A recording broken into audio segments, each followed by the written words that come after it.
इन दिनों गर्मी का प्रचंड रूप देखने को मिल रहा है। बात की जाए अगर भारत के उत्तरी राज्यों की, तो यहाँ पर तापमान अब लगभग 50 डिग्री तक पहुंच चुका है।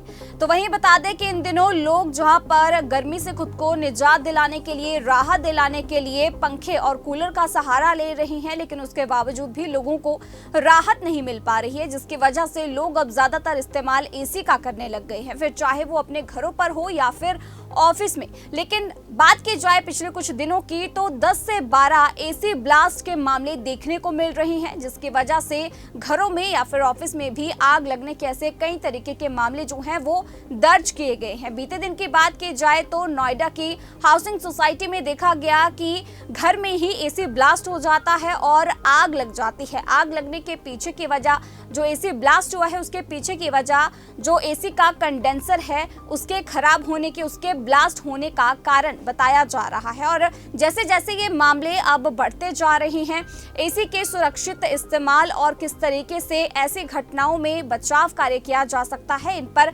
चर्चा भी अब तेज हो गई है। तो चलिए आपको बताते हैं कि आखिर आप कैसे अपने आप का बचाव, अगर एसी ब्लास्ट होता है किस तरीके से आप कर सकते हैं और अपने एसी को भी ब्लास्ट होने से बचा सकते हैं। जानकार बताते हैं कि कंडेंसर से गैस लीक होने से भी एसी से जुड़ी दुर्घटना हो सकती है। गैस कम होने से कंडेंसर पर दबाव ज्यादा पड़ता है, जिससे वो अधिक गर्म होने लगता है। इससे आग लगने की संभावना बढ़ जाती है। गंदे कॉइल, एसी की कूलिंग में कंडेंसर कॉइल अहम भूमिका निभाते हैं। ये हवा से गर्मी को बाहर निकालते हैं। जब कॉइल गंदगी के चलते जाम हो जाता है, तब गैस के सामान्य प्रवाह में दिक्कत होती है। इससे कंडेंसर ज्यादा गर्म होने लगता है और आग लगने का खतरा बढ़ जाता है।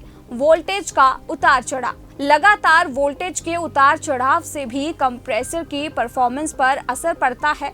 ये भी हादसे का एक कारण बन सकता है।